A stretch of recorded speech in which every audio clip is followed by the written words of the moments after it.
सैयदना हज़रत अल-मुस्लिह अल-मऊद खलीफतुल मसीह सानी रज़ी अल्लाह अन्हु फरमाते हैं, युकीमुनस सलाह दूसरे माने इकामत के एतदाल और दुरुस्ती के हैं।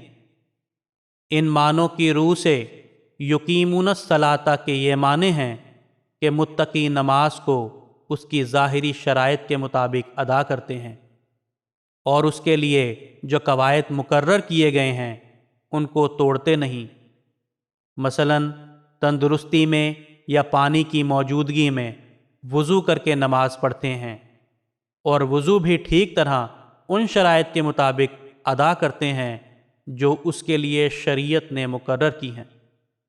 इसी तरह सही औकात में नमाज अदा करते हैं। नमाज में क़ियाम, रुकू, सजदा, क़ादा को उम्दगी से अदा करते हैं। मुकर्ररा इबारात और दुआएं और तिलावत अपने अपने मौका पर अच्छी तरह और उम्दगी से पढ़ते हैं।